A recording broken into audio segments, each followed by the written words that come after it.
Kerala public service commission conduct ചെയ്യുന്നുള്ള health service ഡിപ്പാർട്ട്മെൻറ്റിലെ optometrist grade 2 എന്ന എക്സാമിൻ്റെ ഡീറ്റെയിൽഡ് സിലബസാണ് നമ്മൾ ഈ വീഡിയോക്കിനകത്ത് ഡിസ്കസ് ചെയ്യാൻ പോകുന്നത്. അപ്പോൾ കാറ്റഗറി നമ്പർ ഏതാണ്? 526/2023 ആണ്. എക്സാം ഡേറ്റ് അനൗൺസ് ചെയ്തിട്ടുണ്ട്. October 4th ആണ് എക്സാം ഡേറ്റ് വരുന്നുള്ളത്. ഒരു ഫ്രൈഡേ ആണ്. അതുകൊണ്ട് തന്നെ എക്സാം ടൈമിംഗ് മിക്കവാറും 7:30 to 9:30 AM ആയിരിക്കും. പിന്നെ 100 മാർക്സിൻ്റെ എക്സാമാണ്. 1 hour and 30 minutes ആണ് എക്സാമിൻ്റെ ഡ്യൂറേഷൻ വരുന്നുള്ളത്. നമുക്കറിയാവുന്ന കാര്യങ്ങളാണ്. പിന്നെ കൺഫർമേഷൻ കൊടുക്കാൻ നമ്മുടെ പ്രൊഫൈലിനകത്ത് മെസ്സേജ് വന്നിട്ടുണ്ട്. അപ്പോൾ 23-ാം തീയതി തൊട്ട് August 11-ാം തീയതി വരെ കൺഫർമേഷൻ കൊടുക്കാനുള്ള ഡേറ്റ് ആണ്. അത്രയും ടൈമിൽ നമ്മുടെ കൺഫർമേഷൻ കൊടുക്കാനുള്ളത് അവൈലബിൾ ആയിട്ടുണ്ടാവും. അതിനുശേഷം നമുക്ക് കൺഫർമേഷൻ കൊടുക്കാൻ സാധിക്കില്ല. അപ്പോൾ എത്രയും പെട്ടെന്ന് എല്ലാവരും കൺഫർമേഷൻ കൊടുക്കുക. ഇതുവരെയുള്ള അപ്ലിക്കൻസ് എന്ന് പറയുന്നത് 5036 അപ്ലിക്കൻസ് ആണ് ഇതുവരെ അപ്ലൈ ചെയ്തിരിക്കുന്നുള്ളത്. അതിനകത്ത് കൺഫർമേഷൻ എത്ര പേര് കൊടുക്കും എന്ന് നമുക്കറിയാൻ പറ്റില്ല. പിന്നെ വാക്കൻസീസിൻ്റെ കേസ് പറയുകയാണെങ്കിൽ ആൻറ്റിസിപ്പേറ്റഡ് വാക്കൻസി എന്നായിരുന്നു നമ്മുടെ PSC നോട്ടിഫിക്കേഷൻ വിട്ടപ്പോൾ പറഞ്ഞിട്ടുണ്ടായിരുന്നത്. അപ്പോൾ കുറച്ചധികം വാക്കൻസീസ് നമുക്ക് പ്രതീക്ഷിക്കാവുന്നതാണ്. അപ്പോൾ ഇനി നമുക്ക് ഡീറ്റെയിൽഡ് സിലബസിലോട്ട് പോവാം. അങ്ങനെ 10 മൊഡ്യൂളായിട്ടാണ് ഇതിനെ തിരിച്ചിരിക്കുന്നത്. ഓരോ മൊഡ്യൂളിൽ നിന്നും 10 മാർക്കാണ് ഈ എക്സാമിനകത്ത് വരുന്നുള്ളത്. ഒന്നാമതായിട്ടാണ് അനാട്ടമി ഓഫ് ദ ഐബോൾ. അതിനകത്ത് 10 മാർക്സാണുള്ളത്. അതിനകത്ത് വരുന്നുള്ളത് ഐബോളിൻ്റെ കോഡ്സ്, അതുപോലെ തന്നെ section, anatomy of conjunctiva, sclera and cornea, anatomy of uveal tract, lens, retina, ocular muscles and orbital walls, anatomy of eyelids, anatomy of lacrimal apparatus, names of cranial nerves, പിന്നെ cranial നെർവ്സിൻ്റെ role, ഇതൊക്കെയാണ് anatomy of eyeball എന്ന് പറയുന്ന മൊഡ്യൂളിനകത്ത് വരുന്നുള്ളത്. പിന്നെ microbiology വരുന്നുണ്ട്. മൈക്രോബയോളജിക്കകത്ത് ഒക്യുലാർ ഡിസീസ് കോസ് ചെയ്യുന്നുള്ള different organisms like bacteria, virus, fungi, പാരസൈറ്റ്സിനെ കുറിച്ച് പഠിക്കാനാണുള്ളത്. പിന്നെ കോമൺ ആയിട്ടുള്ള മൈക്രോബയോളജിക്കൽ ഇൻവെസ്റ്റിഗേഷൻസ് കൂടി നമ്മൾ പഠിച്ചു വെക്കാനുണ്ട്. അതാണ് മൈക്രോബയോളജി. അതിൽ നിന്നും 10 മാർക്സാണ് വരുന്നുള്ളത്. അപ്പോൾ കുറച്ച് PYQs ഒക്കെ സെർച്ച് ചെയ്തിട്ട് അതിനകത്തൊക്കെ കോമൺ ആയി ചോദിച്ചിരിക്കുന്ന ഡിസീസിനെ കുറിച്ച് കുറച്ചധികം പഠിച്ചു വെക്കുക. നെക്സ്റ്റ് ആണ് ഫിസിയോളജി ഓഫ് വിഷൻ. അതിനകത്തും 10 മാർക്കാണ് വരുന്നുള്ളത്. അതിനകത്ത് visual acuity and colour vision വരുന്നുണ്ട്. Aqueous humour formation and circulation, intraocular pressure maintenance, physiology of ocular movements, physiology of binocular single vision, physiology of accommodation and convergence. ഇത്രയാണ് physiology of വിഷനിൽ വരുന്നുള്ളത്. പിന്നെ vision testing ആണ്. ഇതിനകത്ത് 6 മാർക്കാണ് കേട്ടോ. അപ്പോൾ ഓരോ മൊഡ്യൂളിൻ്റെയും മാർക്സ് എത്രയാണെന്ന് നോക്കി അതിന് ഇമ്പോർട്ടൻസ്, ഏതിനാണോ ഇമ്പോർട്ടൻസ് കൊടുക്കേണ്ടത് അത് വെച്ച് പഠിക്കുക. വിഷൻ ടെസ്റ്റിങ്ങിന് 6 മാർക്കാണ്. ഇതിനകത്ത് principles of vision testing using Snellen's chart വരുന്നുണ്ട്. പിന്നെ vision testing in adults, illiterates, infants, children, അങ്ങനെ സെപ്പറേറ്റ് ആയിട്ട് കൊടുത്തിട്ടുണ്ട്. കളർ വിഷൻ ടെസ്റ്റ് ഉണ്ട്, നിയർ വിഷൻ ടെസ്റ്റ് ഉണ്ട്. ഇത്രയും കൂടിയിട്ടാണ് 6 മാർക്സിന് വരുന്നുള്ളത്. പിന്നെ റിഫ്രാക്ഷനും റെറ്റിനോസ്കോപ്പിയും, ഇത് രണ്ടും കൂടിയിട്ടും 6 മാർക്ക് തന്നെയാണ്. റിഫ്രാക്ഷനും റെറ്റിനോസ്കോപ്പിയും. അപ്പോൾ ഞാൻ ആദ്യം തുടക്കത്തിൽ വീഡിയോക്കകത്ത് എന്താ പറഞ്ഞത്, ഓരോ മൊഡ്യൂളിനും 10 മാർക്ക് എന്നാണ്. 10 മാർക്കല്ല കേട്ടോ, ചില മൊഡ്യൂൾസിന് 6 മാർക്ക്, മറ്റുള്ളതിന് 10 മാർക്കൊക്കെയാണുള്ളത്. അപ്പോൾ ഓരോ മൊഡ്യൂളിനും നമുക്ക് മാർക്ക് ഡിസ്ട്രിബ്യൂഷൻ ഇവിടെ കറക്റ്റായിട്ട് കൊടുത്തിട്ടുണ്ട് കേട്ടോ. അപ്പോൾ റിഫ്രാക്ഷനും റെറ്റിനോസ്കോപ്പിയും, അതിനകത്ത് റെറ്റിനോസ്കോപ്പിൻ്റെ പ്രിൻസിപ്പിളും ഒപ്റ്റിക്സും, പിന്നെ പ്രാക്ടിക്കൽ റെറ്റിനോസ്കോപ്പിയും കാൽക്കുലേഷനും വരുന്നുണ്ട്.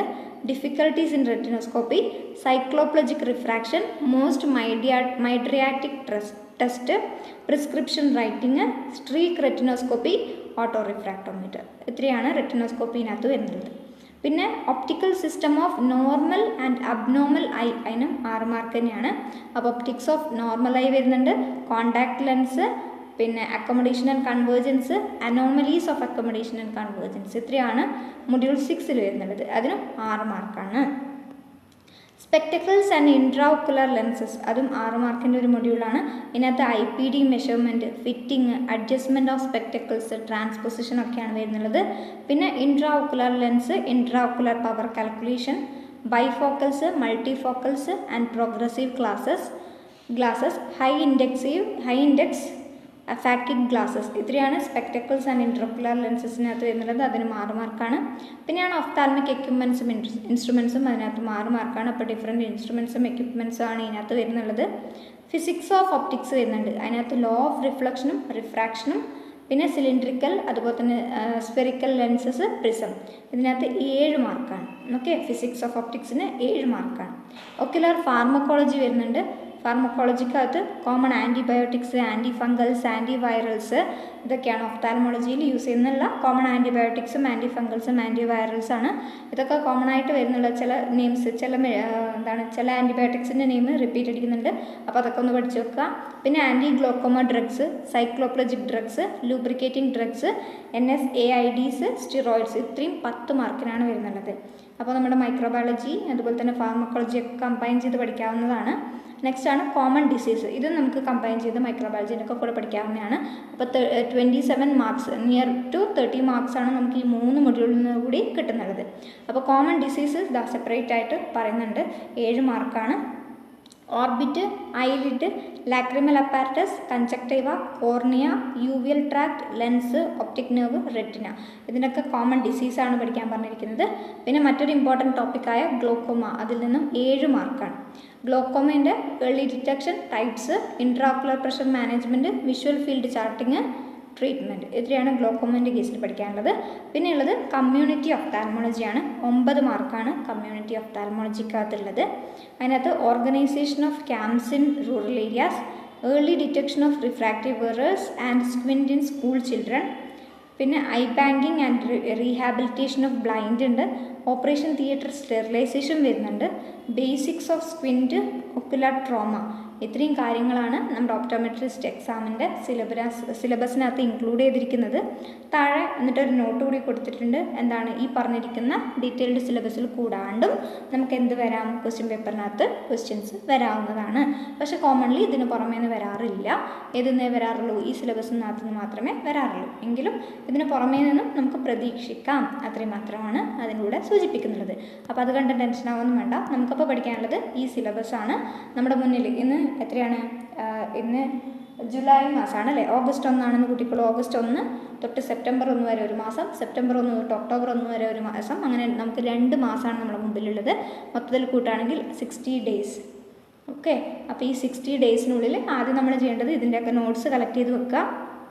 അതിനുശേഷം ആ ഓരോ നോട്ട്സായിട്ട് പഠിച്ചു തുടങ്ങാം. ഓക്കെ, അപ്പോൾ ഫസ്റ്റ് ഈ ഒരു ടൈം ടേബിളൊക്കെ റെഡിയാക്കി വെക്കുക. ആ ടൈം ടേബിൾ ഉണ്ടാക്കുന്നതിനിടയിൽ തന്നെ ഓരോ വീക്സിലേക്കായിട്ടുള്ള നോട്ട്സ് നമ്മൾ റെഡിയാക്കി വെച്ചിട്ട് ഓരോ വീക്സും ഓരോ പ്ലാൻ റെഡിയാക്കിയിട്ട് നമുക്ക് പഠിച്ചു തുടങ്ങാം. അപ്പോൾ ഒന്നുകൂടെ പറയാനുള്ളത്, നമ്മുടെ എക്സാമിന് വേണ്ടിയിട്ടുള്ള വല്ല ടൈം ടേബിൾ കാര്യങ്ങളോ അല്ലെങ്കിൽ സ്റ്റഡി പ്ലാനൊക്കെ ആവശ്യമാണെങ്കിൽ നിങ്ങൾക്ക് കമൻറ്റ് ബോക്സിൽ രേഖപ്പെടുത്താവുന്നതാണ്. സ്റ്റഡി പ്ലാൻ നമ്മൾ തയ്യാറാക്കി തരുന്നതായിരിക്കും. ഓക്കെ, അതുപോലെ തന്നെ വീഡിയോ ആദ്യമായിട്ട് കാണുന്നവരാണെങ്കിൽ, ഇതുവരെ സബ്സ്ക്രൈബ് ചെയ്യാത്തവരാണെങ്കിൽ ചാനൽ സബ്സ്ക്രൈബ് ചെയ്യുക. അതുപോലെ തന്നെ വീഡിയോ ഇഷ്ടമായിട്ടുണ്ടെങ്കിൽ ലൈക്ക് ചെയ്യുക. മറ്റെന്തെങ്കിലും കാര്യങ്ങൾ നിങ്ങൾക്ക് പറയാനുണ്ടെങ്കിൽ കമൻറ്റ് ബോക്സിലൂടെ രേഖപ്പെടുത്താം. പിന്നെ എന്താണ് സിലബസ് തേടി നടക്കുന്നുള്ള നിങ്ങളുടെ ഫ്രണ്ട്സ് ആരെങ്കിലും ഉണ്ടെങ്കിൽ ജസ്റ്റ് ഒന്ന് ഷെയർ ചെയ്ത് കൊടുക്കുക. So thank you.